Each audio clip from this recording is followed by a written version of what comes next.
Good morning mga kalinga. Panibagong reaction video na naman po ang inyong matutunghayan sa araw na to. At ang aking re-reactionan po ay ang video upload po ni Kuya Val Santos Matubang.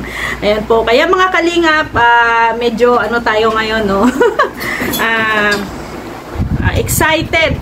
Kasi itong i-re-reactionan natin mga kalinga, parang may kakaiba. May mga kakaiba kung nakikitang ningning sa reaction sa ano na to, sa video na to, no?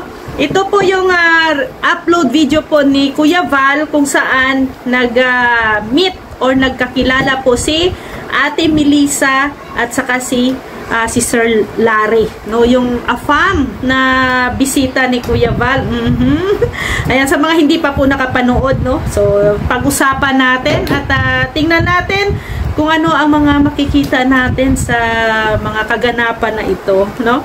So ayun na nga, no, mga kalingap, nagkita na nga at nagkakilala si Ate Melissa at si Sir Larry, no, yung isa sa mga guest ni Kuya Val dyan po sa Lighthouse, no, isa sa mga tinulungan ni Kuya Val, no, na rescue at tinulungan at dinala dyan sa Lighthouse, no. At syempre siguro first meet nila ni Ate Melissa, kasi alam niyo naman si Ate Melissa po mga kalingap ay businesswoman, no. Maaga po yan na umaalis sa Lighthouse at gabi na rin kung bumalik. Minsan nga ay madaling araw na, no, minsan bumabalik po sa Lighthouse kasi nga na-busy na siya sa kanyang business, no, pagtitinda. So nagkakilala sila, no, ni Ate Melissa, no, habang kumakain si Sir Larry. So nilapitan siya ni Ate Melissa, no, kinausap. Akala ko may mahihiya si Ate Melissa, pero in fairness lumalaban si Ate Melissa. O lumalaban, no, kasi kung iba pa yon, o iba pa ang kausap ni Sir Larry, aatras na yon. Alam niyo naman, spoken dollar si Sir Larry, no, English speaking. Syempre tayo pag English speaking ay medyo umuurong yung ating dila. Di ba? Kasi syempre yung minsan ay kunti lang ang ating reserba pag spoken English tayo. Pero si Ate Melissa ay lumalaban. May panglaban ang Pinay. Kaya alam nyo mga kalingap, no, gano'n, no, nagkausap sila, parang matagal na silang nagkakilala, no, ni Sir Larry. Ayun, nagkakwentuhan, no, nagkakumustahan, nagkumustahan tungkol sa love life. Inalam kung sila single, no, pareha sila mga single baga. Si Ate Melissa single, si Sir Larry single. O tingnan nyo ang tinadhana, ang kapalaran talaga, nilalapit na. Malay natin, di ba? Malay natin, no, sila ang destiny, at si Kuya Val ang paraan kung bakit sila nagkatagpo. Ay, grabe. Di ba? Pareha naman sila single, wala namang problema doon, di ba? Si Sir Larry wala namang sabit o walang pamilya, walang asawa, no. Si Ate Melissa naman ganun din, no.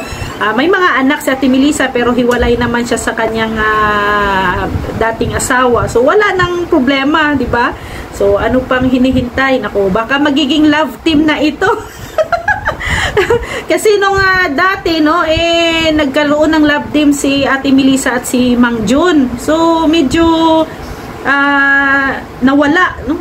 nawala. So baka abangan natin, baka ito magkakaroon ng love team ulit bago si Kuya Val. Ito si Ate Larry, si Sir Larry at saka si Ate Melissa. Ano kaya ang magiging ano kaya ang magiging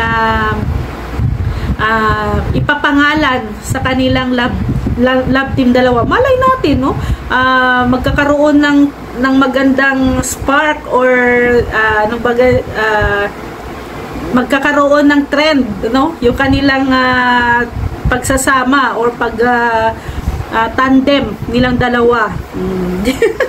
So abangan natin, no, kung ano ang magiging next move ni Kuya Bal. Naku, baka maisipan ni Kuya Bal talaga na iserye itong dalawang ito.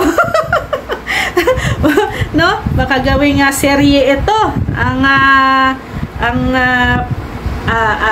AFAM na in love sa Pinay. So abangan na lang natin. So nakakatuwa mga kalingap, no, kasi yung isa pa sa mga sinabi ni Kuya Val doon na medyo na ano ako doon, na wonder ako doon, or na ano yung utak ko yung sinabi ni Kuya Val na the American is very big. Very big. Ano kayang very big? Di ba natawa din si natawa si Ate Melissa noon eh. Iba yata ang iniisip ni Ate Melissa. Pero dinugto nga naman ni Kuya, no? Dreams. So, malaki ang mga pangarap sa buhay, no? Yung mga American. At yung mga American, mga kalingap, ano yan sila, mga masisipag talaga, no? At hindi sila dependent, no? Hindi sila dependent. Bata pa lang yan, hanggat kaya nila magtrabaho, nagtatrabaho na talaga yan sila. So no, si Ate Melissa, dito mo makitaan na na talaga si Ate Melissa, naka-move on na talaga siya sa mga hirap na dinanas niya noon, no, kasi nakikipag-usap na siya, nagkakaroon na siya ng self-confidence, no, sa kanyang sarili, no, kasi kung iba yon, mahihiya yon or matatakot, no, ayaw makikipag-usap. Pero si Ate Melissa, nakikitaan mo talaga siya na kaya niyang i-handle. Kaya natutuwa ako dito kay Ate Melissa, no? Alam nyo, sa personal talaga, si Ate Melissa ay mabait po talaga yan, no? Mabait. At maganda din. At syempre maganda si Ate Melissa. At siya, morena na maliit na babae, at yung mukha niya ay maliit din. Parang parang berhen, parang basta ang liit ng kanyang mukha, no? At yun ang napansin din ni Larry sa kanya, ni Sir Larry. Nagagandahan si Sir Larry kay Ate Melissa. Naku, ang isa pa naman sa mga gusto ng mga AFAM yung mga morena. Very attractive kaya ang mga AFAM sa mga morena. Oh, di ba? Kaya ayan, Ate Melissa, baka yan na po yung yan na po ang nakatadhana para sa iyo. Naku, dinala na talaga ni Kuya Val dyan sa Lighthouse. So, parang abangan natin kung magkakaroon man if ever na magkaroon ng love team, ito si Ate Melissa at saka si Larry, ay naku, abangan natin at susuportahan natin. So, si Ate Melissa po ay maka-business minded. So, same sila ni Larry. Si Larry yata, di ba, din, business din. So, parang talaga ito, parang pinagtagpo. Pinagtagpo. So, ayan, so, nakikita ko dito sa mga mukha ni Ate Melissa at ni Larry, parang may mga kakaibang mga tinginan dito eh.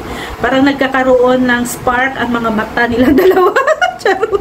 Nagkakaroon ng spark. Oh. Pero masaya tayo sa mga nangyayari, no? Nangyayari. Alam naman natin yung yung naging buhay ni Ate Melissa, no? Ang naging problema niya hanggang sa tinulungan ni Kuya Val, hanggang sa napunta siya sa Lighthouse, no?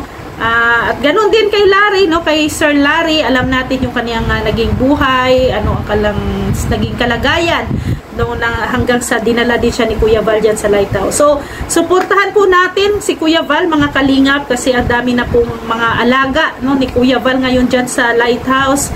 At saka sana po ay tulungan din po natin ang kanyang mga upload videos. I-share natin sa ating mga pamilya, kamag-anak, kaibigan, sa mga kakilala natin, kapitbahay, sa lahat na, no, ang mga upload videos ni Kuya Val. At please po, sa mga hindi pa po nakapanood sa full video na to, puntahan nyo lang po sa channel ni Kuya Val Santos Matubang. Tiyak magugustuhan ninyo ang storyang ito at matatawa din po kayo, no, sa kaganapan.